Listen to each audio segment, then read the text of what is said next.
3, 2, 1. What is up, everyone? Welcome back to Conversing with Chris and Misa, the podcast. Today is Thursday. It is November 5th. We still do not know who the president of the United States is, by the way. Kanye West. Today, guys, as always, co-host of the podcast, Mr. Misael, is here with us. Say what's up, Misa. Yo, what it do? Also, guest producer of the podcast, Mr. Joe Memes, is here. So what's up, Joe? Hey guys, how you doing? And today, guys, very special guest on the podcast for episode number 51 of Conversing with Chris and Misa, the podcast. We have Chiro Ntoko here. Go ahead and say what's up, Chiro. What's up, guys? Hey. Happy to be here, man. Welcome, bro. Welcome. Thank you. Round of applause, bro. Welcome. Also, guys, we have a member of our live audience. His name is Ricardo. He's hanging out with us today. Ricardo. So shout out to you guys. Shout out to everyone for being here. Thank you, Chito, for joining us today. We really appreciate you taking time from your day to come over here and hang out with us on this podcast. So, guys, before we get into this, we have a celebratory tradition that we have to abide by. And it's called the cracking of the beer. And it goes a little something like this. And cheers, guys. Cheers to everyone. Cheers. Cheetos. I have Cheers. water, so cheers, guys. Hey, we've had a lot of guests that drink water, man. Maybe we should start drinking water. Maybe we should drink water. That's what we need. We need water. We'll think about that. So, episode 51, Conversing with Chris and Misa, the podcast, guys. Make sure if you are not following us on Facebook or Instagram, you go ahead and give us a follow on there.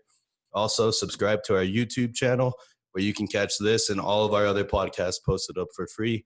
And on Apple Podcasts, make sure you give us a rating and a review. So, Mr. Chito, we're going to show you a picture here that my friend Misa has. For the people that are going to watch the video, I'll post this picture in the video. But Chito, go ahead and see if you recognize anybody in this picture right here. That's right. Really? Yeah. He's like, that's me. I let myself go a little bit, but you know. Okay. So, That picture was last year, right? Yeah, it was last year. Yeah. you see, he remembers. He That's remembers, cool. dude. He remembers his fans, dude. Oh yeah. So what Cheeto is looking at right now is Misa. He works at the airport, like we've told you guys. He ran into a group of El Paso Locos players, and Cheeto was one of them, and he snapped a photo, and it came full circle, and now he's here doing this Yes, podcast. dude. with Isn't us. that awesome? Isn't that amazing? Now you have him in here with you. Jesus, yeah, dude. Okay, That's crazy, actually. that's crazy, right? That's crazy, really. So number one thing that I wanted to do before we start, I had to shout out my girl Fabiola. She was the one that messaged Cheeto on Instagram. Hey! And she threw a little line out there and said, hey, my friend has a podcast. We're huge soccer fans. I know I am. I know my friend Rick is. I'm Joe almost as well. there, bro. I'm a Locomotive fan. Yeah, we're getting the wheels turning on this guy, but he'll get there eventually. But she was the one that reached out to you, and she started the connection. So shout out to you, Fabiola. Round of applause. There you go. Give her a real round of applause, too. There you go. So shout out to her for making this happen.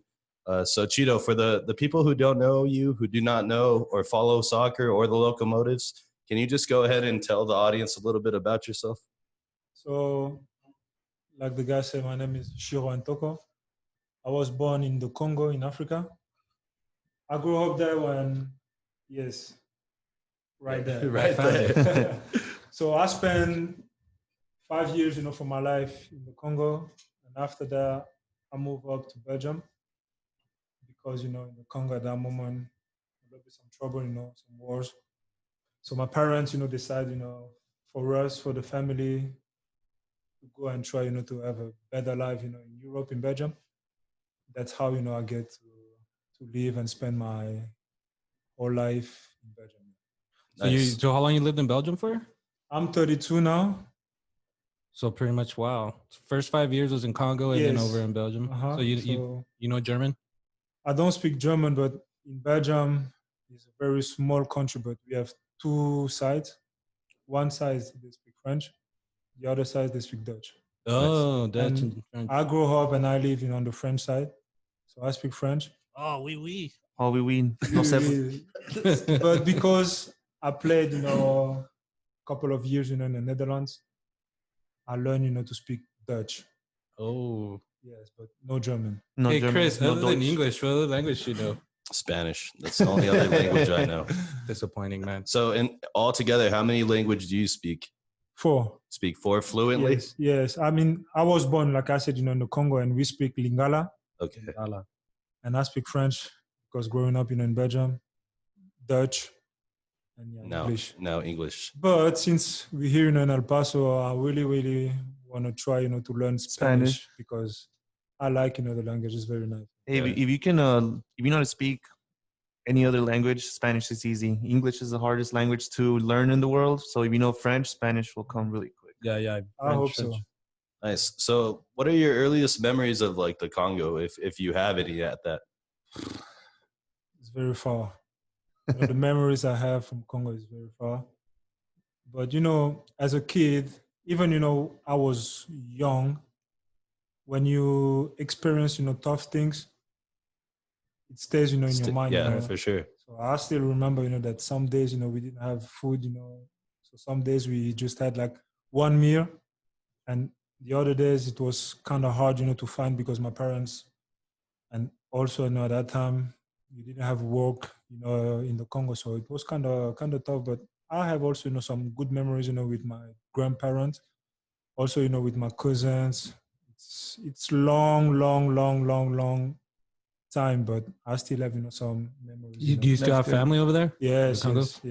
I have. I mean, my grandparents, all of them, they're not here anymore, but I still have cousins, aunties, uncle. When's the last time you were in Congo? Since you left, Sudley? Yes. Oh wow. Yeah, that's crazy, dude. But that's something I really have on my heart. Going back because it's where I'm from, so definitely, it's gonna be good, if I can go back to your roots. Yes, definitely. So when you're 5 years old and then you move to Belgium, right? And you said you moved to the French part of it. How was that transition growing up? Was it easy or what was the hardest part about that? To be honest, it was. I mean, I was a kid, so when you change, environment when you're a kid, it's easier. It's easier, you know. The only thing, was hard was I wasn't speaking French, so I had, to learn French. But again, as a kid, it's kind of easier. You adapt. Yes, you adapt. But I remember when I went to school over there, I was wild, I was a wild kid. So with time, I had, to calm myself a little bit, and that was good after that. So because you were so wild and full of energy, is that kind of how you ended up playing soccer? Is that how that came to be? To be honest, I started playing soccer when I was in Congo. In Congo? Yes. Wow. Nice. Yes. I remember I was playing, on the street, with my friends, with my cousins and stuff. We were playing, on the street. That's something, I still remember. I started playing over there. And when I get to Belgium, that was, like... He scored his first goal at like 8 months old. No.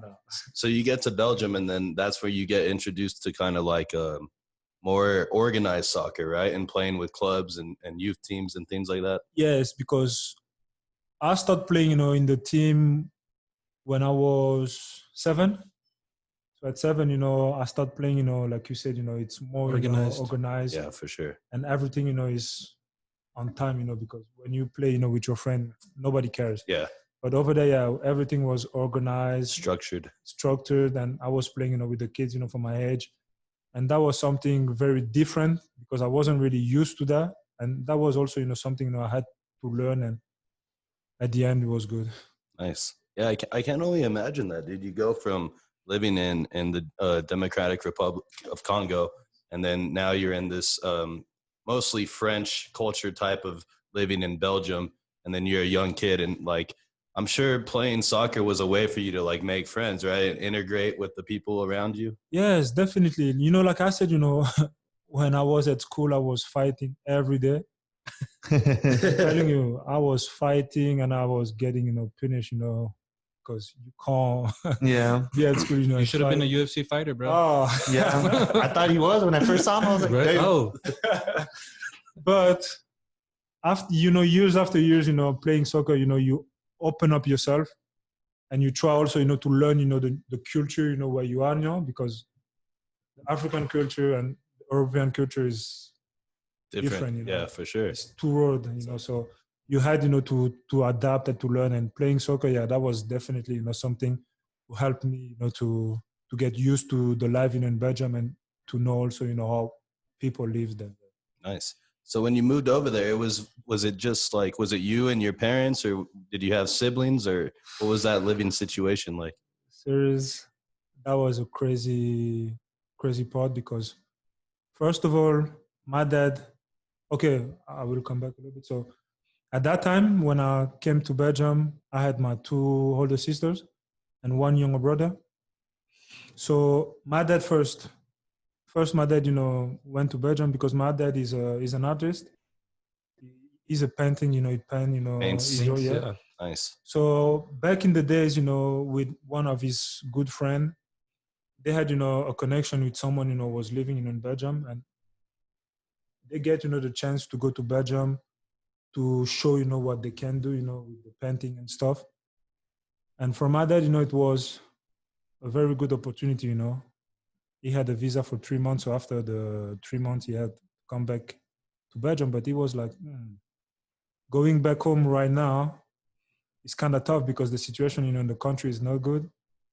So for me, being here in Europe, I can try, to start something and bring, my family, later. So he stayed, in Belgium.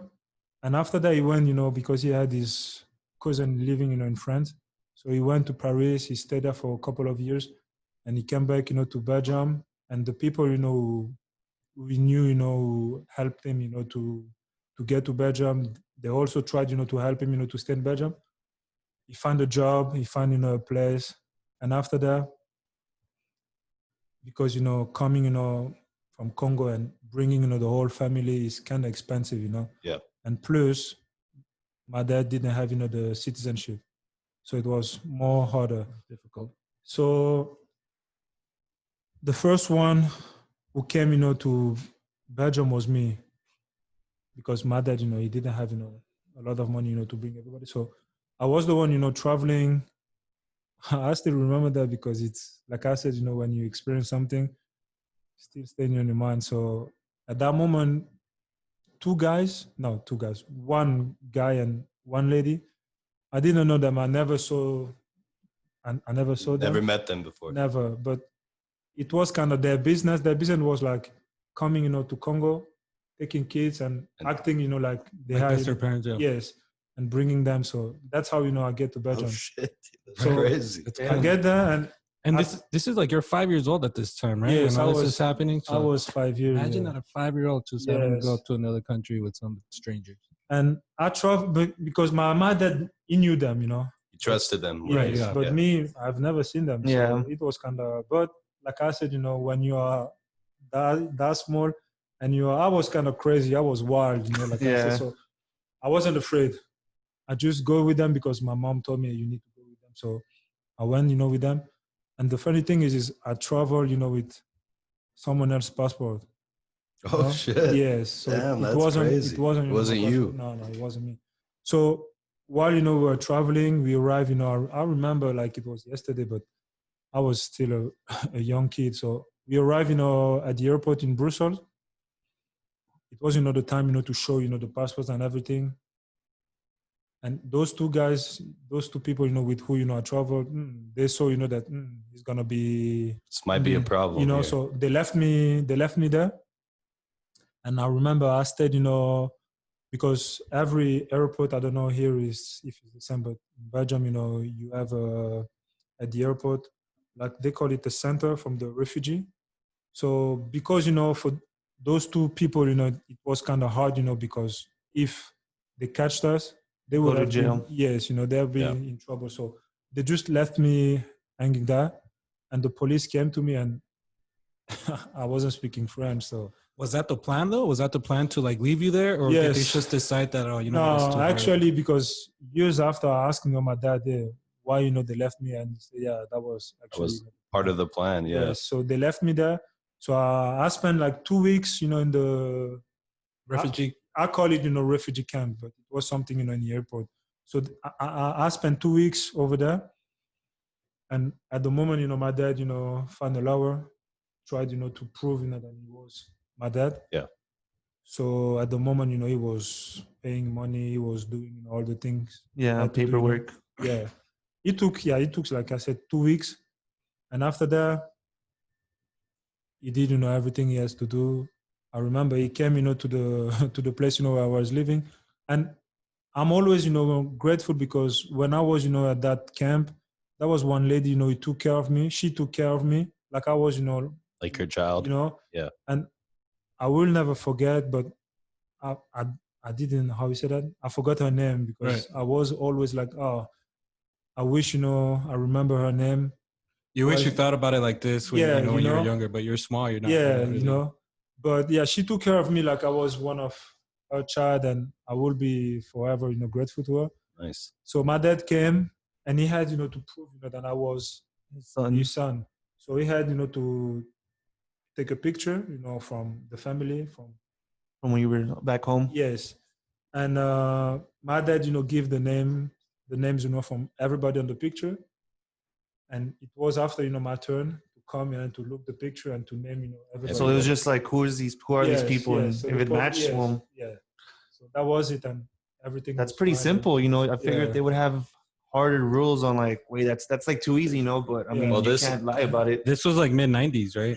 Well, you were born. Yeah, it was 1993. Okay, 93. Yeah. So I mean, back then, I'm sure, I mean, obviously, in that part of the country, they've had these immigration issues where they've had refugees fleeing from other parts of the world, mainly from Africa. And maybe at that point that was like the best way that they could verify to prove that you're, you know what I mean? Because I don't know if they're gonna do like a DNA test like right then and there, like that shit costs money. And do you remember during that time that you were there, those 2 weeks, do you remember like had people told you like, yeah, your dad's gonna come eventually, or did you not know what was going on? Did you know you were gonna end up going back home? That's so scary. I didn't know nothing. It's not knowing anything. The only thing, I was doing was playing, because at that camp there was so many kids also over there. So you weren't by yourself. Yeah, I was just playing. You were getting comforted. Yeah. That's pretty nice, though, man. That lady. Shout out to that lady. Yeah, shout out to that lady. Definitely. We're gonna try to find her for you. That'd be amazing, dude. Have you seen me? Have you seen me? Yeah, that's crazy. And I didn't know. Did you know this, Rick, that they had like refugee themes like that at the airports over there? Okay. Yeah, you see, they don't have that. Maybe not like in not here.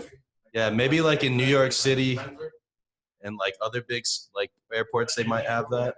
But here in El Paso, I know for sure. We don't have that. But dude. That's a very interesting story, man. Awesome. And like you said, when you're young and these dramatic things happen, you're gonna remember. And something like that, it's not the most dramatic thing, but when you're left in an airport by yourself, it's scary. I mean, it gets dramatic when you're an adult and you think about it. Like, yo, I was 5 years old and I was by myself in this like refugee it's scary, camp. and then you don't know where you are, who these people are, if your dad's out there, if he's looking for you. So eventually, I assume you got connected with your dad and you guys worked everything out, right? From that point. Yeah, from that point, when he came, he took me to that camp. We went because I live. The name of the city where I live is Liège. So we went to Liège and everything was just normal. Everything from there. Yes. Okay, so you start playing. At what age are you playing like organized soccer for a club now? How long? Like what age? How old were you? Oh, I was 7 when I started playing. When you started playing for an organized club? Yeah, I was 7. And that was like your dad trying to push you, or were you ever like the one like, hey, I want to? No, to be honest, my dad never pushed me. It was always something I loved. You like soccer? Yeah, so that was, and it's not like here in America. You guys have so many sports. Yeah. In Africa and also in Europe. Soccer dominates it. Yeah. Soccer is the most popular sport in the world. Yeah, soccer. Yeah. The USA is an outlier in the fact that like soccer isn't the top sport. Mm-hmm. Yeah. Everywhere else in the world, it's soccer over everything by far. It's not even close. Yeah, so for me that was very easy, to choose, to play soccer. Yeah. And then when you started playing, do you remember like because obviously now for the people that don't know, you play a defender as a defender, center back for the Locomotives, but were you always on defense or you played midfield, attacker? I'm sure back then you had a lot of energy, so you're like, I'm going to score some goals, right? Yeah. And that's why you play soccer. That's why people love to play soccer. You want to score a goal. I mean, I started playing, I was a striker, and my dad was always pushing me ahead. When you go, to a team, you need to say you're a striker. I'm a striker. Yes. I get goals. That's what I do. So I started playing, as a striker. I was loving it, but I wasn't really feeling like I Like want it- to be there, Yeah, right. I was always, with the mind, from a defender, but I was playing, striker because my dad, wanted me. I mean, you that would position. think like most players would want to be strikers. Yes. You know. And Well, that's the problem is, everybody wants to be Uh-huh. strikers, but Everyone. you have to field a team of Yeah. 11 and not everybody can be the That's striker. Striker, true. yeah. That's true. And so I started playing striker, but, years after years, I was Moving back. moving back. I played Defender. midfield. And after that, I played as a central back. Yeah. Oh. Yeah, that's Center nice. Yeah, because I mean, obviously, like, how do you feel? Like, would you rather score like a goal as a striker or like a nice power header in the box as a defender? Which like the more satisfying of the two?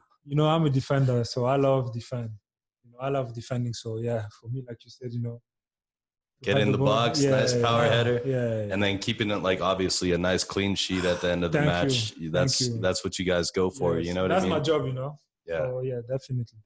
Yeah, you know what? Like, and my boy Rick here is a huge soccer fan, and you saw the AC Milan jersey that he got on, or jacket that he has on. I was always like into football growing up, baseball, basketball. I never really thought about soccer until I got older, and then with the help of friends like Rick, like I'm like a huge fucking soccer fan. I love the USA team. Went to Copa America. Me and him went. We saw James Rodriguez in Colombia play the USA. We go to Locos games. I play FIFA like nonstop. I love that Sucks. game. Yeah, he's not that good. Not that good. I'm a huge Chelsea fan right now because I'm a big Christian Pulisic fan. Okay. So I follow the teams that have young Americans playing for them.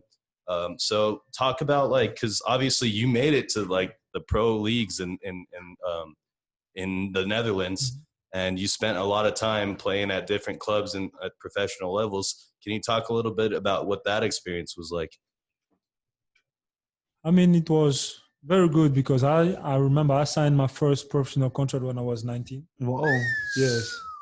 And it was kind of hard because I came, from a team, where I was practicing like 3 times a week. And going there, it was like the preseason. I remember that was hard. Every day you were out there in the field, day, on the pitch. 2 times practice, every single day. Two a days? Two a Yes. days. And that was hard for me because, like I said, I was practicing 3 times a week and going, to a professional team. That was a very, very big change. Big change. It's like soccer 24/7, dude. The intensity level is like it's different. it's ramped up. You know what I mean? That's why you got to be out there every day. It's very different. So my body wasn't really used to that. So I remember the first 3 weeks, from the preseason, I get injured because my body, You weren't used to it. no, I wasn't used to it. So I had, like to take one step back, One step at a time, yeah. and to be a little bit like calm myself because I was kind of stressed, Slow down. And after that, when I find, the rhythm, everything was well. Was it what you expected? No, to be honest, I thought, when I first signed, my contract, I thought it's gonna be okay. It's gonna be easy, but It's a lot of competition. something. Yeah. Little did you know that's just when the work was like actually starting for you.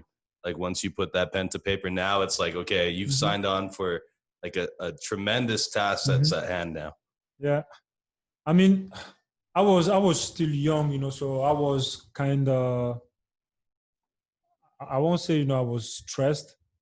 I was free, in my mind, and maybe, that was something I had to change. I should have taken more seriously, Right. because now, when I think back about, those years, if I could come back, and that year and tell, my younger self, hey, you need to be more serious, Yeah. I definitely. Kind of like mature yourself. Yeah, definitely. I didn't really take it, the first 2-3 years, I didn't really take it seriously. But when I faced some, how you say that, some trial, then, I started to think, hey, you need to be serious. You got to toughen up. You got to get everything together here. So Damn, 19 years old, signing a contract. That's impressive. What were you doing at 19, Joe? I was drinking in Austin. Nothing. Oh, I signed my first professional beer pong contract. So, when you were playing over there in the Netherlands, which team did you last the longest with? Like, which club were you at the longest? So I played, so my first team, I played there 3 years. And that was with Apple. Yes, Apeldoorn. Apeldoorn, Yes, right? Okay. I played there 3 years, and I played 3 years at Eindhoven. Okay. Yeah, that's the two teams, when I play very long. That's when you played the most. Yeah, right? yeah. And who was like the best player you went up to, or played up against in the Dutch league? Against? Yeah. Because the Dutch league at that time, they had some quality players, and then you have teams like Ajax and PSV. Like these are some heavy hitters in the soccer game. Yeah. You know what I mean? Yeah. This guy knows nothing about what I'm talking about. He's like, who's that? But no, for sure, these guys are like, the Dutch league is a small league, like relatively speaking. But they have some heavy hitters. But they have some good teams, and a lot of players in the Dutch league develop there, and then they move to bigger and better clubs. So like, I was just kind of trying to figure out like who was the person that you played against that you were like the most like starstruck by.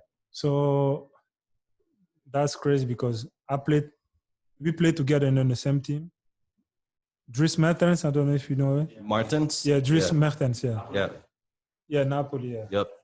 He's the striker, right? Yeah. So we started playing. I started playing, with him. We played 2 years, together at Apeldoorn, and after that he moved up to PSV Eindhoven, and I play against him, and this guy is. That's another level of soccer right there.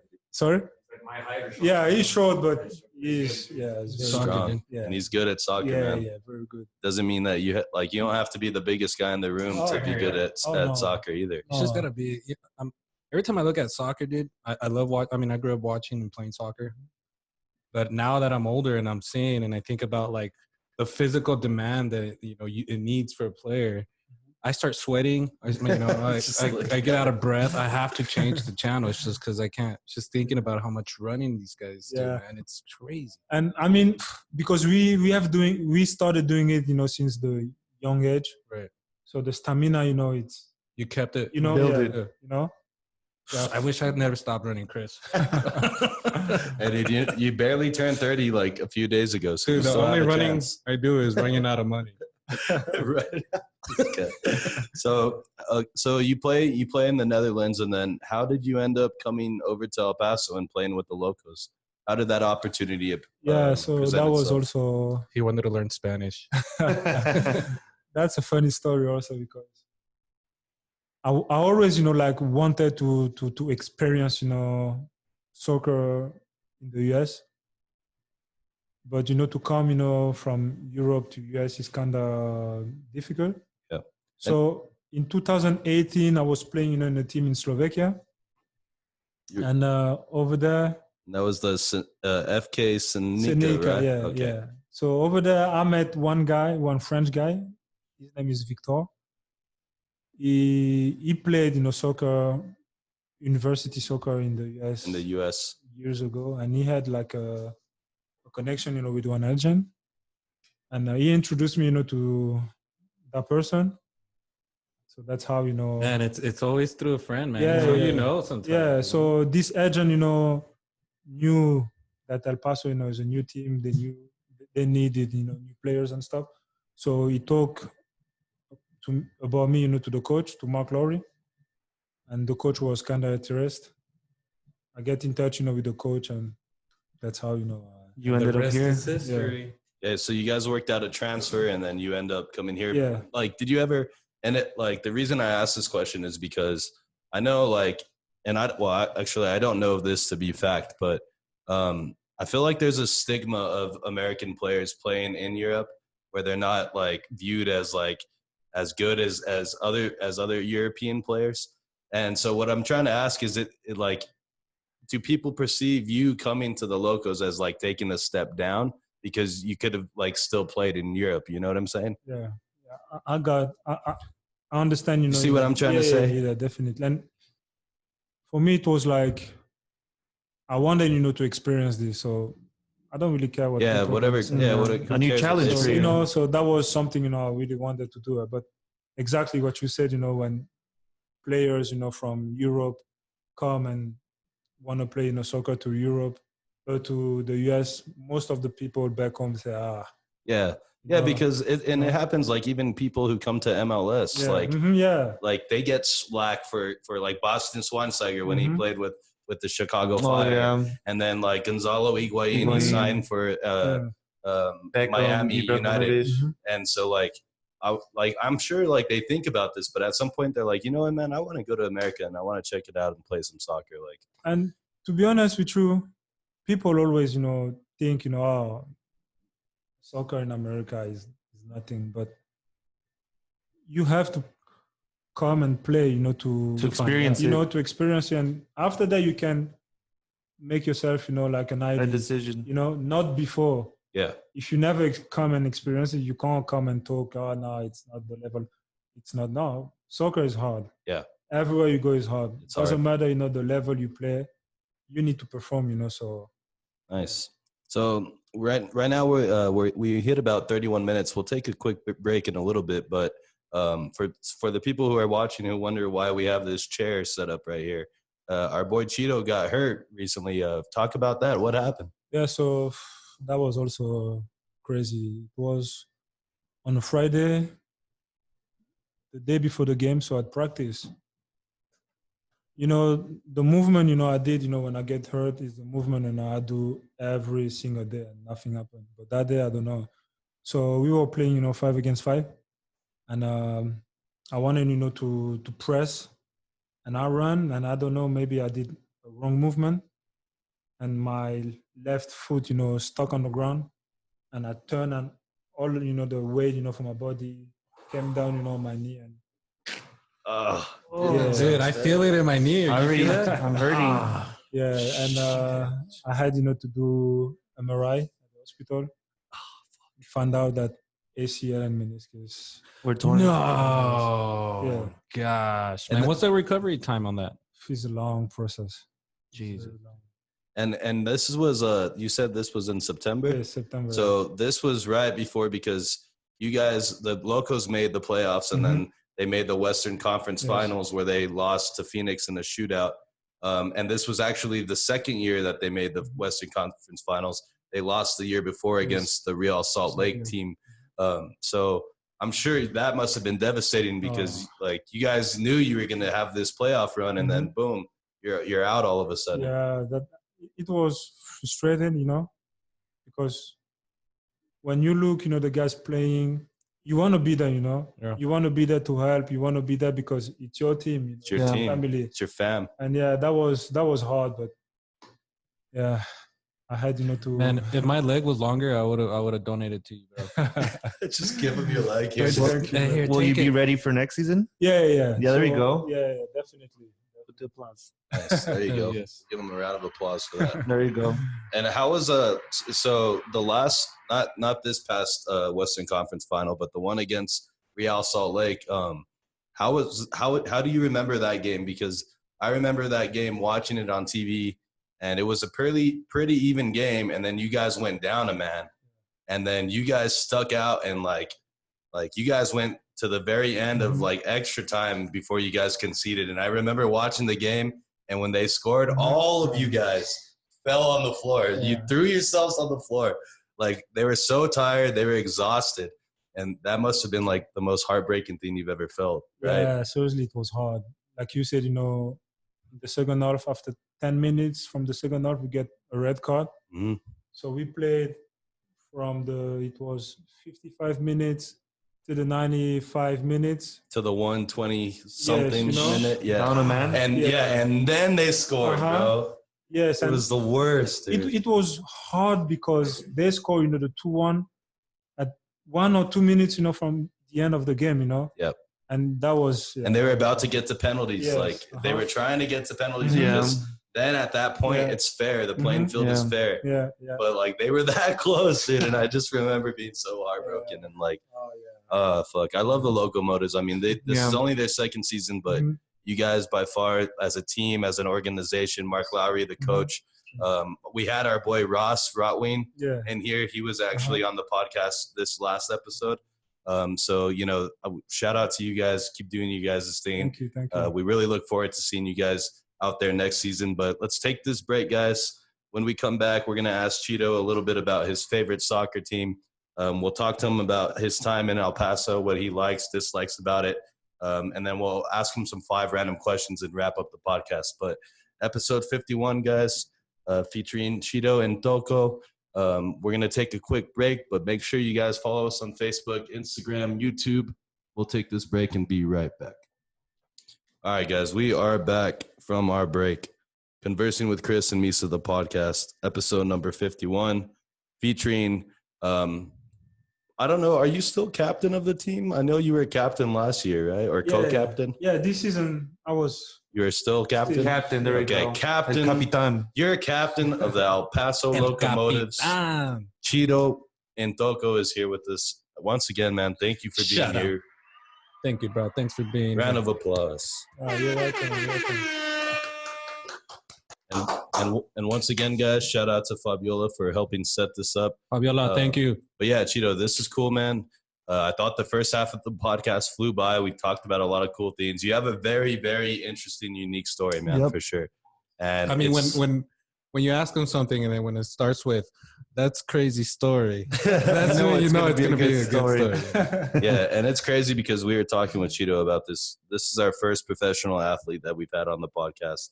It means a lot to me that it's an El Paso Locomotive player, a team that I fully support, with all my heart and all my passion. So to just have this guy sitting here with us, that means the world to me, honestly. So thank you again. Dude, we could retire right now and shit would be good, dude. I'd be happy. But yeah, so Joe, I know you're a soccer fan, right? But you're not like the hugest soccer fan. But who's your team, Joe? Who's your team? Rick, I already know, Barca fan. He likes AC Milan. He's a fan of a lot of different soccer teams and players. But Joe, I want to know your from what favorite league? Team. Give me a league. Oh, you said what league? Damn. Okay, let's go with the Premier League. The Premier League. Man U fan. Chicharito. Okay, Man U. Okay, yeah, I can see that. Okay, being a Mexican fan of the national team, Chicharito. Yeah, he pulls it all together. From Spain. Real Madrid. Get out of here. Hey! Boys, Real Madrid. Chiro, no. Real Madrid. Yeah. Get out of here. Hey, Chris, switch seats with them, dude. Get off camera now. Be on camera. Misa, do you have a favorite soccer team? Yeah, dude, the Locomotives for sure. I got a picture with them, dude. What do you think? Okay, I like Chelsea. My favorite team originally was Arsenal. I don't know why. I think I liked Robin Van Persie a lot. Yeah, you guys are beast, man. Yeah, Man U. Yeah, dude, he was a beast. And then, like I said, once I started following soccer more, I started liking different teams in different leagues. Dortmund, I like Dortmund because they like to develop young players. Chelsea, Arsenal. I don't like Bayern and Real Madrid and Barca because they always beat your team. Yeah, dude, and then they're always top of the line. They're like the Yankees in baseball. Like nobody likes the Yankees because they always win, and these teams are the ones that are always winning. But Chiro, I think I know the answer, but is Real Madrid your favorite team? No, it's not my favorite team. But I like Real. But my favorite team is Paris Saint-Germain. PSG? Yes, PSG. It's not from now, I've been supporting Paris since back in the day. Yes, since you were little. Yes. So that was, and it's still, my favorite team. He's a loyal fan. Hey. Have you ever seen him? Yes, I went a couple of times at the Parc des Princes. Oh. The name, from the stadium. Yeah, I've been there a couple of times. There you go. Yeah. How's the atmosphere? Like Chris had always explained to me, because I like soccer. I'm not into it as much as you guys are. And Chris was like, "Have you been to a Locomotives game?" I was like, "No." It's like, dude, it's a different atmosphere, and that's nothing compared to the major games and all this. Mm-hmm. So for you, being a player, seeing the fans, how does that does that fuel you up? Yes. Or does that scare you? No. Riots starting, dude. No. So I will share, this little experience. So when I was playing, in the Netherlands, that team, the NAG, we play against Ajax. Oh, yeah. And the stadium is packed. Yeah, it's amazing. And so many people. And when you enter the stadium, you just feel like you are so small, Oh, yeah. and you see, you know, all the people over there. All the lights. Yeah, that's kind of stressful, you know. Yeah.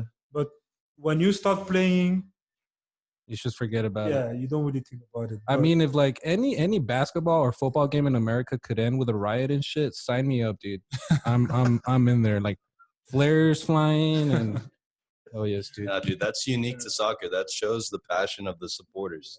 And like, especially like in the Netherlands, when you have these small clubs, like these people live and breathe for their club. And like, it's a passion that you don't see. I think maybe you can say maybe college football, like Alabama fans are like fucking ruthless. Raiders fans. Yeah. Or like Florida State fans or Ohio State fans, they're like ruthless. But over there, it's like the same passion, but like at a smaller level. But they go hard to where you see flares in the stands. They're popping smoke. Like it's. Do they even have security to check? They're chanting. Like, oh, do they give them out when you walk in? It's like, here's a flare, have fun. You know, like. I mean, they check, but sometimes Not that well. No, Yeah. not that well. Yeah. Hey, we should go to a Locos game and just bust some flares out. Well, they don't do flares there. They do the smoke. They have like they pop like the blue smoke bombs. Yeah. I've seen them do that a few times.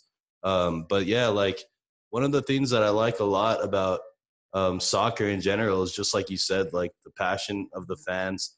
And if you think about it, like what was the moment that you realized like, oh shit, like this shit is different, like playing over here in the US compared to playing in Europe? Like, did you see like the support of the Locos and you were like, wow, this is actually like more surprising than I thought it would be? Or was it like, oh, that's what I expected?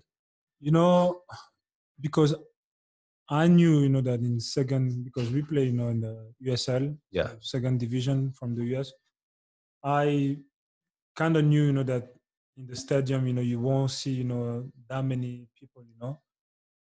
But here we are in El Paso, you know, border city, you know, with Mexico. And we know, and I know that Mexicans, they love. We love soccer. We love soccer. So our first game last year, you know, the opening game, that was amazing. It was you know? packed, huh? Yeah, that was amazing. Like you asked me, I wasn't really expecting, you know, to see that many people, you know, coming, you know, to that game. So for me, that was something. Shout out to awesome. all Locomotives Yes, fans out there. definitely. Shout out to them. Yeah. Nice. Hell yeah. Yeah. So real fast, who's your favorite soccer player of all time? So favorite, I loved Ronaldinho. Hey. Hey, He's a beast, See, man. that guy I know. He's a beast. Yes, Ronaldinho. But growing up, you know, because I am a defender, I was looking a lot to Vincent Kompany. Okay. You know? Vincent Kompany. Yeah. He's Belgium too, And right? he's Belgium too. Yeah. Yeah. So I was looking a lot, you know, how, you know, was playing. So I was trying, you know, To mimic him. you know, yeah. Learn his so, style of play. And he's a big guy. He is. He's tall. He's a big guy. And he's fast. Now, so he stopped. He was player and manager, but now he's manager. Yes. He's at Anderlecht in Belgium. Yes. Okay. Yeah, that's like the best. Bro, you should be From there. our soccer analyst, dude. He's one of the soccer He's analysts. good. Seriously, Yeah. you know a lot. He knows a lot of soccer, man. Yeah, he came from Anderlecht actually. Brother too, I think. His brother? I think his brother, right? No. Oh, so yeah, Lukaku played in In Lazio. Anderlecht, and his brother, yeah, he played to Anderlecht too, but now he's at Lazio. Lazio, Yes. Yeah. Right. Sign him up, dude. Yeah, so- Give him a contract. Like I said, he's one of the biggest reasons that I really, really got like Uh-huh. into soccer at the international club level. Yeah. Because there's one thing to like the USA, to like Mexico, to like Brazil, Argentina. But when you understand like the way that Champions League is composed and the way that all these countries have their own their domestic leagues, and then they have like second and third divisions, and then you start figuring out all this crazy shit about soccer that you never knew, and then Europa League and like all this crazy shit. Yeah, shout out to Rick. He's very knowledgeable with the soccer, man. And it's cool because I learn a lot from him. And like yesterday he was here and I told him you were coming by today. So we started looking up all this stuff and like trying to see like, where did you play? Like we were even trying to look up your transfer value. Like, can we buy this guy right now if we had to? Like, did you play for this podcast? Like, you know what I mean? It was funny. We just got into like this wormhole of just like looking at all this stuff. But now that you've been in El Paso, you've been here, what, like over 2 years? Yes, now it's 2 years. Yeah. This is Okay. the second year. What was like I guess like what was your first thought when you touched down at the El Paso International Airport and you looked around and there's this big I thought this was mountain? America, not Mexico. So I will still remember this. I was in the plane, and I was looking, outside, Checking out the landscape and shit. and I only saw like Desert. He's like, no where the trees, hell am I? you know. Dude, say it as it is. Yeah, Yeah, we already know it's El Paso. Yeah, man. so I was like, huh? He's like, huh? The pilot's like, "Yeah, we are now landing in El Paso." This guy's like, did I get on the wrong plane? He's like, the weather is 88 degrees and sunny, and then Chiro looks outside. He's like, There wait, it is. what? Like, There he wait. is. Look at him. Look at him right there. He's like, Somebody come look at this. he's like, that's me. Oh yeah, there you are. We got Chiro on the projector. In case you guys, yeah, there he is, center back. Boom, place of birth, Belgium. There you go. Okay, so anyway, what was I saying? Oh yeah, you touched down in El Paso, and then his Yeah. thing is like, like Yeah, this no, is it. I was very surprised, and also before coming here, I never heard about Paso. Yeah. Well, we don't expect you to have Yeah. known about El Paso at all. And coming here, okay, like I said, in the plane, we were landing, and I only see, desert. I was like, oh, okay. But after that, to be honest, I was very impressed, because the people from El Paso are very kind. Yeah. And I think, not because I'm here, but I've been, to so many places, Yeah, of course.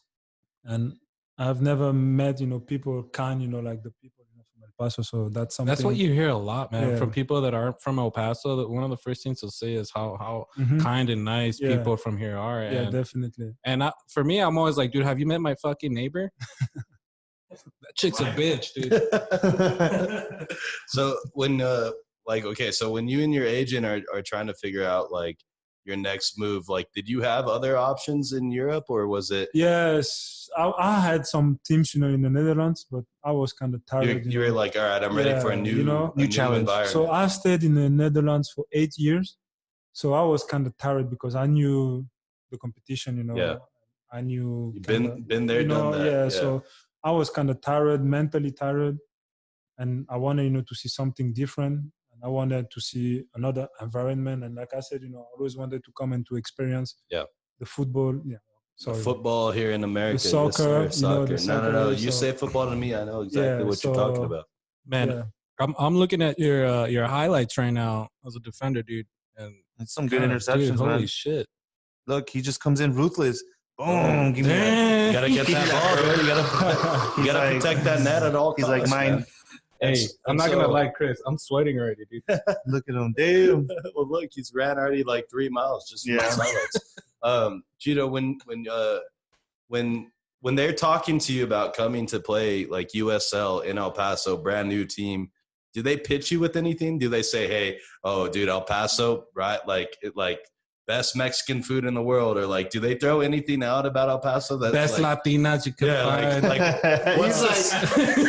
what's the selling point for El Paso? That's what I'm asking. Like, how do they pitch this to you? I mean, they were like, they didn't really try, to sell something. Or they're just like, tell you're me- gonna start center back over there and hold it down. No. You want it or not?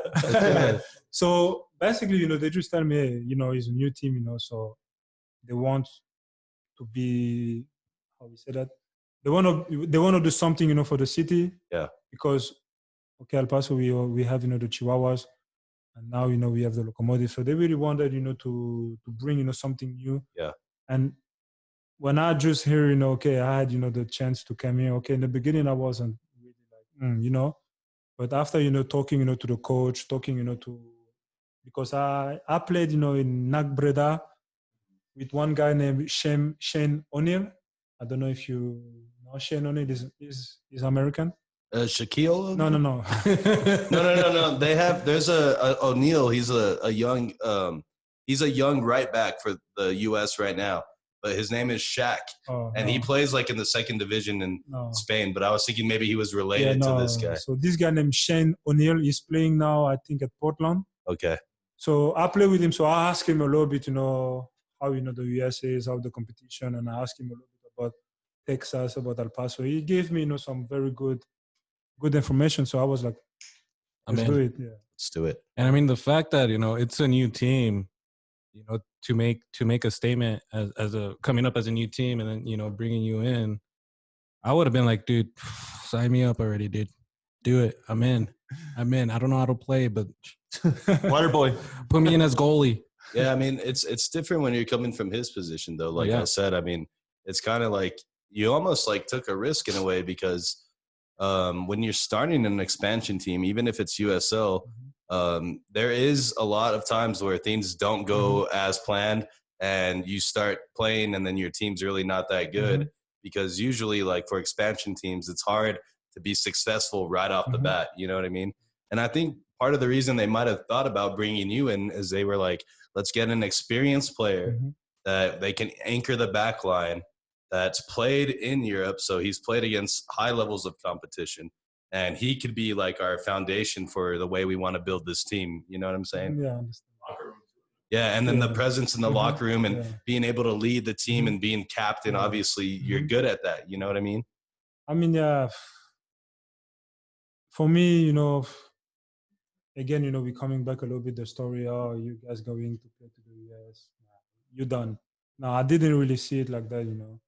And again, you know, coming here, and I'm still, and I will be grateful, you know, because it's a very experience for me, you know, to see, you know, another culture, to see, you know, how, you know, the passion, you know, also, you know, from the fans, you know, we have here in El Paso is also, it's crazy because we travel the whole country, and sometimes we go, I don't want to say, you know, the names, you know, from the teams, but you go to a certain team and there's nobody there. It's nobody. Yeah. And that's kind of what I was getting at. Like some of those teams, like they just didn't hit it off like in their city. And like for El Paso, it was big that you guys were so successful because it's helped you guys grow even more because you've seen what the other side looks like where you're like playing in an empty stadium, no fans, no supporters. It's real sad, you know? Yeah, it is. It is. Yeah, that's crazy, man. You see, at least we got lucky with the Locos that they were successful right off the bat. It didn't take them at all, any time at all. First season, Western Conference Finals. Amazing, dude. You know what I mean? And I think that's dope. So, like, since you've been in El Paso, have you got a chance to like go out and experience the city, like eat some of the food here, like, or do you stay like more to yourself and hang out with the team, things like that? I'm a very boring person. Stay home a lot. Yes. Well, I mean, you're here now, so you're not boring, dude. Yeah, but I mean, at times, you know, we do have, you know, dinner, you know, with the guys from the team. Sometimes, you know, we go to cinema, you know, to go to restaurants. Check out a movie or something. What do you do for fun when you're at home? Sorry? What do you do for fun when you're at home? Not much. I like to read. That's good. You know, I read because, you know, I don't see my family a lot, so I spend a lot of time, you know, talking to them. On the FaceTime. Yeah. Are you a FIFA type of guy? I don't play game. No, you don't play games. He's like, why am I playing when I'm out there? Yeah. Hey, he plays in real life, Joe. Yeah, Chris. Yeah, sorry, man. I mean, that's all, I've never, and I'm being honest with you, I never played soccer growing up at all. Like, not even once. I think I played soccer with him one time. Like, we went out and kicked the ball. But, like, I'm a huge fucking soccer fan, man. And I regret, as a kid, not having my parents put me in soccer. And it's never too late. Well, yeah, it is too late, Joe. No, it's not. It is. Like, for me, it is. I'm sorry. But I'm better off with this podcast than going to play soccer. Hey, I'm sure they got some. I'm sure they got some like YMCA teams. You can go to, indoor like soccer. Jesus. So, do you have have you had a chance to get out and like find like a favorite place to eat that you like around here? Yes. So, I wasn't really used to tacos. So coming here is nice. Tacos is Where's your taco spot? The spot where, because there is one not so far from my place, it's Taco Don Cuco. Taco Don Cuco is fire. Shout out Danko Don Cuco. I know you guys are watching. Yeah, so that place is amazing. Yeah, it's good. Yeah. It's not too expensive. Have you tried have you tried the burger from there? Oh yeah, Burger Don Cuco. Yeah. What? They have a burger there? Papa Don Cuco. Yeah, dude. The first time I went to Don Cuco, my friend Tony Ortiz, shout out Tony. He listens to the podcast, by the way. He took me to Don Cuco, and then I was like, "Oh, we're gonna get some tacos." He's like, "No, bro, shut up. Don't even say anything. Don't even. I'm gonna order for you." And I was like, "Okay." I didn't say a goddamn word the rest of the day. And he ordered me a hamburger, and they put like ground beef on it or like chopped up meat on it. And then, Papa Locomotives, dude. Carne Your asada meat in of there? choice. And Yeah, then- your choice of meat. dude, and then this ridiculous red salsa they had, I put it on there. Oh my god, I it said we was go there fire, after dude. this, dude. Yeah, we're going there after this. Yeah, I'm gonna order. I'm actually ordering some He's right all, now. I'm on that, baby. You want some too? You want some too? So when you go to Tacos Don Cuco, what's your go-to? Like what's the thing you're getting there every time? I like, to try everything. So I think I tried all the menu. Okay, so you've already you Yes. went around the globe with Don Cuco. I There. tried everything. Yeah. What's your favorite one? My favorite one, I think, is the The burger, right? The The burger. burger's pretty ridiculous, and dude. It's so good. I like, the tacos they have, with the shrimp. Oh, the shrimp Ooh. fish. Yeah, There you go. that's very good. Joe, can you recommend a place for Chiro to go eat if he's hungry, someplace that he might not have heard of? Tacos. Yeah, we'll there's a stay on the place- tacos This category. place, there's a place off, I think it's Litrevino called Tacos Ajiji. Go there. They're from Juarez. They're from Mexico. They opened up a store here. My parents are. My dad is friends with the owners. 10 out of 10. They'll probably blow out Don Cuco. I mean, Don Cuco's good, but it's good to try something else. Yeah, definitely. Give him a recommendation, Misa. Whataburger, dude. I'm sure you've had Whataburger before, right? He's like, I mean, we don't have, in Belgium, talking, about fast food, we don't really have a lot of fast food. Yeah, they don't do that over And there. it's been maybe 2 years that we have a Burger King. Before that, we Damn. he didn't have a Burger King. Damn, And so it's- not even Whataburger. No we Whataburger. don't- No, we don't have Whataburger. No. Have you fast had food. Whataburger? Obviously? Yeah, you have, right? yeah. What do you think? That's He's like, it's all right. It's good. No, it's good. Tacos on Cuco, though, all the way. I'll recommend. Do you live on the west side? Yes. Okay. I'll recommend. There's a Mexican restaurant off of Donovan. It's called the Riviera. Oh, it's down the by- street. Yeah, it's down the street. It's not too far from here. It's by a bar called Aceitunas. I recommend that place. Yeah. If you love tacos, just solid traditional What's the name? Mexican, the Riviera. Yeah, it's literally like right here.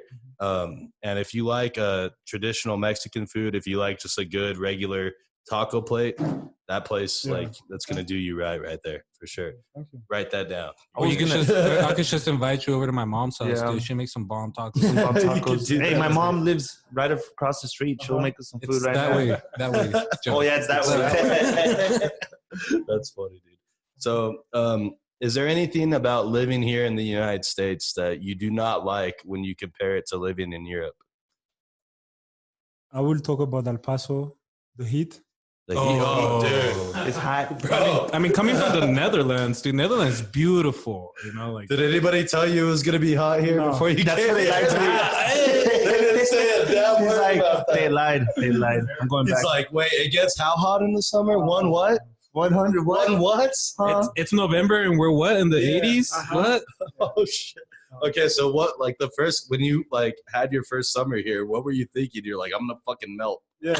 He's like, I'm going back home. Yeah, no, I really thought I'm going to melt because this was not normal. Yeah, you're I'm all not- playing soccer in the heat. Yes, and in Europe, we have summer, but summer maybe Is- last 4 weeks. Yeah, not like fucking So- 4 months like it Yeah. does here. And I've never played, soccer, in this heat. In the heat, For your body, it's hard. you're just not used to it. Because you sweat more, than normal. Yeah. So that was a big surprise for me.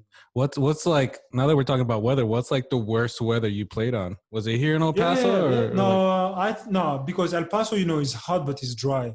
It's manageable. Yeah, so I remember we went to Oklahoma Oh, it was cold. and also Tulsa. No.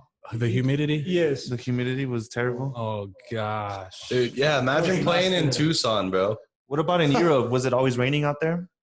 Cold, Yeah. gray. Yes. And so in Europe, the season is not the same as here. It's different. Yeah. Yeah. So we start the competition most of the time in Europe in end of July, beginning of August. And you go from August to December. To December, January when Yeah, the transfer window so opens. you have a break and you start in January and you go to May. Yeah. And between August and December is kind of cold. Yeah. And it's the best. It's the best time to play. Yeah. It's the best because you run, so It's You're You know, cooling down at the same yeah. time. So that's the best moment, to play. Yeah, let's talk some shit about the MLS and why the fuck do we play on this weird ass schedule that none of the rest of the world plays on? And America's like, That's no, because we'll America's be, rebels. no, dude. I know, dude, America but it's wants like, to be dude, different. come on, like, I heard this because when it gets cold here, it gets cold, you know. Yeah. So some places, for example, I heard like yeah, like you play in Chicago, like You in know, the winter, it's gonna be Chicago, cold as shit. New York, Philadelphia, Pittsburgh. Yeah. And Yeah, stuff like you're gonna that. be playing. yeah, snow. that's You know, true. so I you guess I can't- was thinking yeah, with, So I think it's you because know, of that. Yeah. I think I was a little close. But what about some like German leagues? They play when it's snowing, when it's Yes, but cold. it's not as cold as here. yeah. It's cold here. Yeah. Well, here because it's if you cold. think about it, dude, if we're playing the months that he said, August through December, January, Mhm. and you're playing outside and you're That's the fucking, coldest. you're playing in Minnesota Oh, and you're the second division and you're playing in Minnesota or you're playing outside of Green Bay, Yeah, like, it's bro, cold. that is cold as fuck, dude. You're not playing. So you're not gonna play. So I get it. I didn't mean to talk shit about you, MLS. We're sorry, but We're gonna get sued. yeah, but it was just like it was just a quick reaction. But yeah, it's true that we do play on this opposite schedule compared to the rest of the whole world. Mhm. Literally, the whole world Yeah. plays on a set schedule. Mhm. It's just America's a little bit different. So if it wasn't soccer, like what do you think you'd be doing? Like how would you see yourself like or your life panning out? so before starting my professional career, I was at school, doing to have a diploma to be an educator. Okay. To Teach. work, Yeah. work, with not really a teacher, but I don't know how to explain that. Okay, I will be working, in education, so with the kids, to try, to, the kids, who has problem, with the parents and stuff Okay, like that. so maybe not like a teacher, but maybe like a Counselor, a mentor. a Yeah, counselor, mentor, yeah. A mentor. somebody That's that awesome, dude. like somebody that looks out for like at-risk youth, Yeah. like kind of tries to like yeah. reel them back in. Yeah, You know what I mean? yeah. Okay, So that was something I was thinking, doing. so some social work Yeah, maybe of social, some type. mhm. That's really good though, Yeah. man. I Yeah, mean, that's good because at least like you were already thinking about this. You're like, I would probably like to, try to find my niche, like helping other like young kids and kind of helping them get their life Yeah. together. You know what I mean? Yeah. Which is pretty important because like there's not a lot of people that are like that for sure that are out there. And I think it's very rare when you find somebody like teachers or educators or social workers where they put themselves like last and they put like whatever the cases that they're working on first, whether it's a child or somebody that they're mentoring, like I seen that, and I know some people that pick that career because it was like their last chance or like their only thing that they could think of. But I think it's different when that's what you want to do to start off with. Yeah. So, And I realized, that I could make it, in soccer when I was 16, 17. But still, okay, because before, leaving my house or my parents' house, my dad, always telling me, hey, if you want to go and play soccer, you have to have, a diploma. Because an athlete career can end, very An quick. injury, Yeah, yeah. an injury, dude, can just you gotta have a plan B. Yeah, Yep. so he told me, because I remember when I was 15, I had, the opportunity to go to France to play, like to play, but at the same time also study. Oh, like to study be athlete. like in a youth academy Yeah, where you yeah, go to yes, school during the yes, day yes. and then you train whenever, like, But I had to leave, my parents' home. Yeah. That was, something my dad was like, You're gonna stay with the family, man. Yes. Well, because you said you were 15, right? Yes, So yes. do you think your dad was maybe concerned? Yeah, like, he was. I would have told him, Dad, you left me at an airport for 2 weeks. What are you talking about? He would have been fighting in France, dude, in Paris. Yeah, but I mean, at the same time, you have to realize like why his dad would be weary of him leaving to France. And yeah, he's going to be in this whole structure and everything. But, as a parent, I'm sure it's hard to like just be able to say, hey, go ahead without having any reservation or concern. But I mean, at the same time, I think it's in some ways it's smart because I mean, it just depends on your child, knowing that, hey, is he gonna actually do good by himself out there, Yeah. or does my son need to be around his family to make sure that he stays on track on it? I mean, okay, when I came to Belgium when I was 5, I was crazy. But growing up, I changed, and the education, I got from my parents were very strict. So I knew, that if I go outside, my parents' home, I'm not gonna do crazy stuff. But Right. my dad was like, you need to have, your diploma. If you have your diploma after this, you can go and do. You can go and do as you you can please. Go fight whoever Okay. you want. So he set that. He set that as like your little like, and I'll use a soccer term, your release clause. Yeah. Like he's like, you get your diploma, Mhm. then you can do whatever you Yeah. want. But You can until leave. then, Yeah. you're staying here with me. That's what's up, man. That's crazy. So all right, Well, shout out to your dad, man, because you came out, your career, you've done amazing, man. And the person that you are, Chris is starstruck, dude. He was like nervous before you got here. I was like, dude, I don't know, Yeah. man. Come Like, on. how does my voice sound? And he starts singing, and dude, chill, dude. That's funny, dude.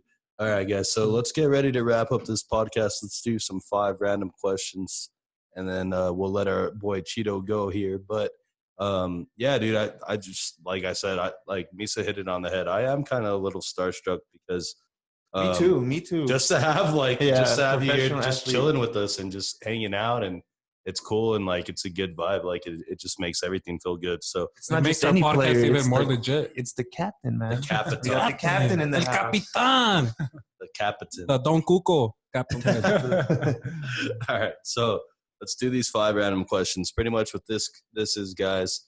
We take Chiro, we ask him 5 random questions, kind of get to know him a little bit more than the details that he's given us so far. So, question number 1: are you ready, Chiro? Yes, sir. Okay, I know you said how soccer, is obviously your main sport, and growing up in Europe, top sport, doesn't even compare to anything else. But if you had to choose between basketball or American football as a sport that you would potentially follow or play, which one would you go with, and why?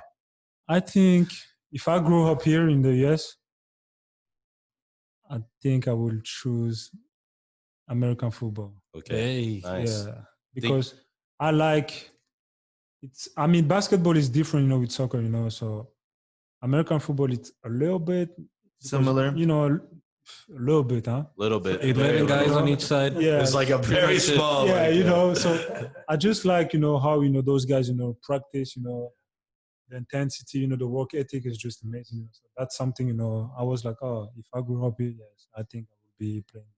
You think you would be a free safety, or you think you'd be a Tom Brady? Man, he'd be a running back or something. Running back. Yes. A running back, he'd That be was, hauling ass. Heck yeah, dude. Yeah. Did you see how fast he was running in that video, bro? How fast is your 40? You timed your 40. How fast is your 40, bro? 4 flat. I don't know. To be honest, I don't know. Because in soccer we don't really they don't do that. 40 You don't need to be, times. yeah. That's crazy. I It's thought how they many would. how hard can you run the whole No, length of the Oh, pitch? Yeah, we because do that. in soccer, it's not all about just like your burst. It's Mhm. about like your pace. Well, not only that, but your durability, and like, can you go a full 90 Yeah. and still be able to run like Mhm. at the same pace the whole time? Yeah. It's not like, hey, how fast are you in this first 40 seconds? Yeah, Because dude. it- And that's when I stopped following soccer, dude. Yeah, no, that's on you though, man. You gotta get Nah, dude, get over that. Yeah, dude. I think the only reason why I never really stuck to soccer is like my parents forced me to go like into football and stuff. But before all that, man, I was all into soccer. But like I said, man, it's just knowing the fact of how much I was gonna run and all that, dude. Like, Yeah, I dude. feel lazy right Soccer's a different beast. It's question number Jesus. 2. Cheeto, who would you consider to be your personal hero? My personal hero. Personal superhero. now. Any hero, man. Anybody could be your hero. Yeah, I think I would say my mom. Hey, Yeah. Shout out to Hey, moms. shout out, mama. Shout out to mamas. Mama, I love you. I love you, mom. Shut up, mom. I love you too. So why do you say that? Why do you consider her your hero? Yeah, I mean because she helped me, so many times, and she support me like nobody else did, And again, I will come back, when I was, in Congo. I've seen her, going through a lot, Go through so much, dude. try to find, food, for the kids, and Yep. just, for this, I'm very grateful again, Yeah. So yeah, my Hell mom. yeah. Shout out to your mama. Shout out to once again, guys. Shout out to moms once again. Yes. And the power of the love, the power of the Mhm. love that a mom has Yes. is unlike anything in this world, because you know, you like obviously you only have one mom, but that mom normally, typically, and you know, not every mom's the same, but that love that they give you is like stronger than anything you'll feel. And not just You know that, what I but mean? the sacrifice, like you said, the And sacrifice. then and then No, it's just the amazing. amount of things that your mom will fucking do for you. They'll stick your neck out for you time and time again. It's crazy, dude. And at the same time, like I said earlier, you don't realize how much it means until you get older. Until You you know, get once older, you become an adult and you have your own true. career and you have your own bills to pay and stuff, and then can start to reflect. you start to know what I mean? reflect and thinking, hey, my mom did all this plus take care of me and my siblings and all that. So, Yeah, it's crazy, man. Mom, you're my hero too, Mom. I love you, man. Question number 3, Chito. What is your biggest fear? And I'm talking like heights, spiders. I don't know, what just scares you? Clowns, Michael Myers, How my clown? Joe. overcooked tacos. Joe, you are pretty scary, Joe. Roller coaster. Oh, is it the heights thing or is it the motion or what? Everything. The Jeep. Everything. Okay, look, It's the upside down thing. yes, that's what I don't fuck with. I don't want to be fucking seeing my feet all fucking hanging crazy, and then my head over a fucking fake pond that you guys installed at Six Flags with your stupid fish that are probably fake. But yeah, fucking let's get into no, we're not. You know what, dude? We We need to have like a recording session where we go to Western Playland and then have them on do there. this. Dude, those aren't even real roller coasters. Hey, but still, man, that's where we start the test. We start the test on those. No, we start the test at the Superman roller coaster at Six Flags. Dude, That shit will scare the shit out of you. Nah, bro. And I don't fuck with roller coasters either. As I got older, when I was like 15, 16, I was like, dude, I'll get on any fucking roller coaster. Strap me the fuck in. And then I got older, and then I was like, The fuck were you thinking? okay, I could fly off at any fucking minute. I'm not down. Like, fuck this. Like, can we go like throw darts or some shit? Like those roller coasters, all those things are pretty much like to get you to like near death experience. Yes. Yeah. How the fuck is that fun, dude? Yeah. Yeah. For some people who are fucking maniacs, maybe. Not me. Okay, question number 4, and this is a simple question. Your favorite movie of all time? Oh, ooh. He's like, let me sit back. What's that movie? What's that soccer movie that we watched growing up? Big Green? Is it called Big Green? Big? What are you talking about? Oh, what was? Air Bud, soccer version. Air Bud. That hair with the red hair. Yeah. It's called like Beckham. called Big Green, right? Oh, Big Green. I don't know. Yeah, dude. I don't know. This guy and he likes soccer. Get out of here. Well, I didn't like soccer back then. But favorite movie? So I think it would be Men on Fire from Denzel. Oh, that's a good movie. Like Rick's all fired up. He's like, bro. Yeah, that was. Actually, dude, I'm gonna watch that movie tonight. That was They crazy. talk about coming to Juarez because the guy who was in the business. So I went to Mark Anthony, I think, right? Is it? Yes, I went to one place on the Far East, steakhouse on the. Oh, Cattleman's. Cattleman's. Some people were telling me that Men on Fire was. Yeah, they filmed the. The desert part there. Yeah? Probably, yeah. Yeah, a lot of movies are filmed there. You went inside the Kelman's, right? Yeah. They show when you go to the restroom. Yes. They have the Yeah. pictures. Yeah. Have you seen that movie, The Day After Tomorrow? Yes, I've seen. Yeah, they have like that scene where they're crossing the river. Mm-hmm. Like that's right there by UTEP, Yeah. downtown. Yeah. That was like a On big deal Paisano. back in the day. Yeah. Yeah. El Paso comes out in movies, Yeah. but Okay, I need to watch that movie. Yeah. Okay. And it's real fast. I mean, they show it like for fucking 5 seconds, but Yeah, it's like when everybody's freaking out and then people are fleeing and they're fleeing fucking through the Rio Grande and they show the shot right here. shit, On the dude, border. Man on Fire. Yeah. Let me write this shit down. I forgot about this movie, dude. That's an awesome movie. Favorite actor? This is a bonus question. Since we're talking about movies, like I think Leonardo DiCaprio's the shit. I like Tom Hanks. Mm-hmm. I'm sure you have a favorite actor. Who do you think it would be? I love action movies. You like action? So I will say Denzel Washington, Denzel's the guy, man. Jason Statham. Hey. The transporter. Yeah, Yes. Jason Statham. Yeah, when you say action movies, I mean that's the Yeah. first guy that comes to mind easily. Jet Li, I like Jet Li. Hey, dude, Jet Li. Also, there is a couple. Yeah. Oh man, dude. Movie Nice. night for sure. Movie night. Have you ever seen Dumb and Dumber? Yes, but Yeah, years ago. I would say go back and watch it, man. Underrated comedy. I would say. Misa, you got a movie recommendation? Yeah, for dude, me? The Water Boy. You like football? Adam Sandler. Waterboy. I don't know. I don't think I've seen that one. Yeah, Look at definitely. Yeah? You want to watch The Okay. Waterboy. Fantastic Mhm. movie. The comedy in that shit is Yeah. hilarious, man. Joe, you got a movie for Chiro? For action movie, Whatever kind of movie, dude. I gave him Dumb and Dumber. I like. Lisa gave him Waterboy. The fourth kind, Aliens.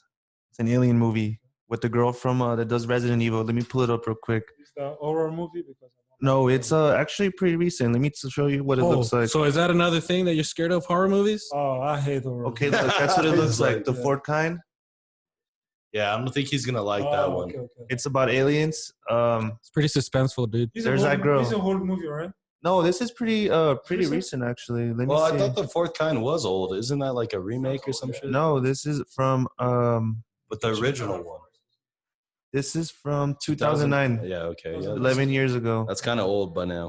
Yeah. So I it's think still that's scary good. though. Hey, Rick, if you can speak loudly into the microphone if you have a movie recommendation. He's a big movie guy. Taxi Driver. Hey, That's a good classic, movie, too. dude. Classic.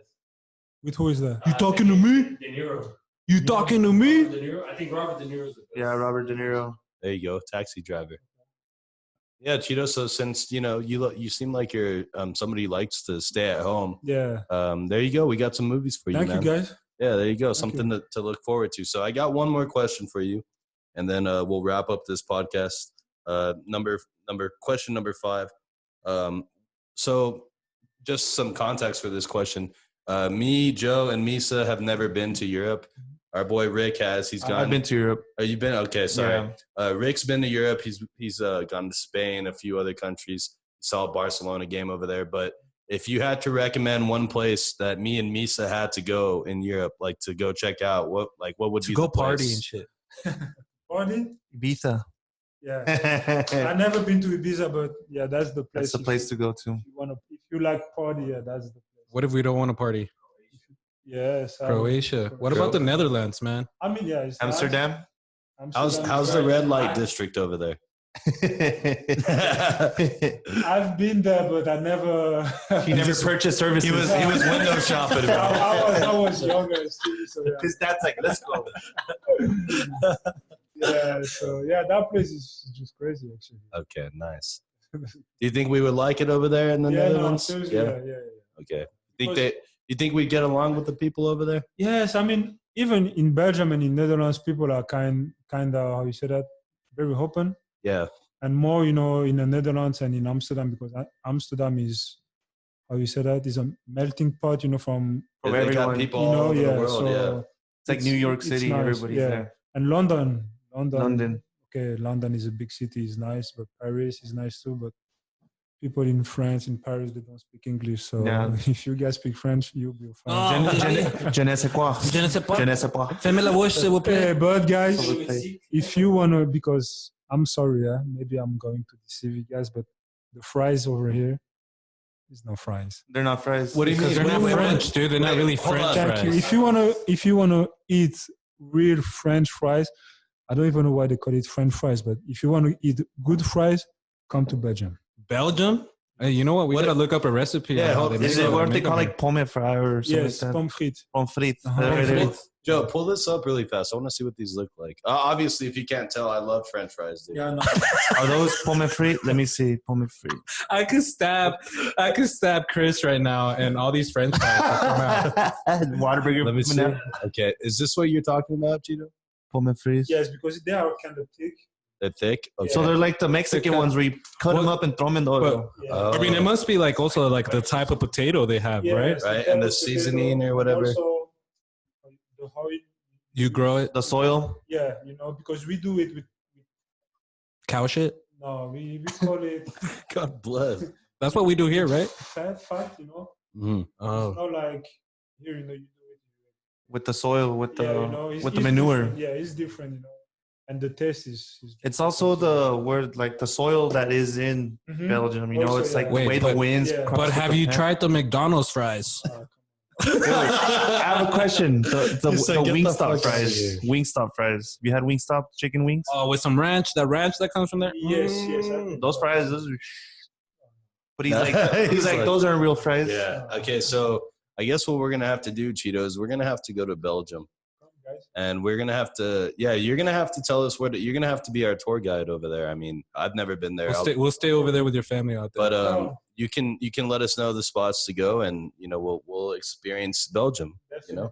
So It's a small country, but it's very nice. No, yeah, I'm sure, dude. I want to go to Europe eventually at some point, and me and my brother have talked about it. If I don't go with him, I'll go with somebody. I'll go with Misa, Nick, Rick. Somebody will go to Europe with me. So let's go. Let's not you, Joe.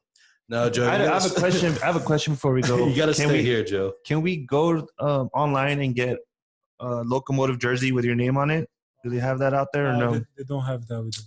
We should tell them. I'm gonna tell Ross. They don't sell those on. I think they just do jerseys. Yeah, nameless. just the jersey without the name. Yeah. Well, I'm gonna buy one, and then when I see you play, I'm like, yo, can you just sign your name back here? Yeah, or just get somebody else to add the rest of it on there. Customer. Hey, you gotta talk to Ross about that. Yeah, we'll talk to Ross. We'll be in touch with our boy Ross. So, all right, Chiro. Well, this was episode 51, Conversing with Chris and Misa, the podcast. We really, really, really, really, really appreciate you sliding through, even though you had this surgery and you're not fully 100%. Just say you're willing to come down and chill with us means a lot, man. So let's go around the room real fast, guys. We'll give our final thoughts on the podcast before we wrap it up today. Joe, final thoughts on today's pod? It was amazing. It was really fun hearing your unique story. All the stuff you went through. I'm still starstruck. This is definitely my top 3 favorite episodes for sure. Yeah. Hell yeah. This one's dope, man. Misa, what you got for final thoughts today? First off, bro, thank you so much for taking the time. And even though you're injured and stuff, I appreciate you. It was very good knowing your story. I want to say a big shout out to my dad real quick. It's his birthday today, so shout out, Dad. I love you. Happy birthday, you old shit. And but yeah, dude, thanks again, man. Thanks for being here, Chris. It was a good one. Joe, good job, Joe. We got our soccer analyst over here, dude. His name's Rick. No, his name is pro soccer analyst. Well, he is the official soccer correspondent of the Conversing with Chris and Misa podcast, by the way. So shout out to you, Rick, for being here and hanging out in the back. Chiro, final thoughts on today's episode, man. How was it? No, it was my pleasure to be here. And thank you guys, for inviting me. Do you think we can get a round 2 at some point? Is that possible? Say it again. Can we do this again at some point in the future? No problem. Nice. Awesome. Okay, cool. When season starts or before season starts? Well, probably not when he's in season, but maybe after, because he's probably going to be really busy. But no, it's okay. Okay. Well, yeah. Hey, we would like to, once they're playing a home game, maybe the opener, go check you out.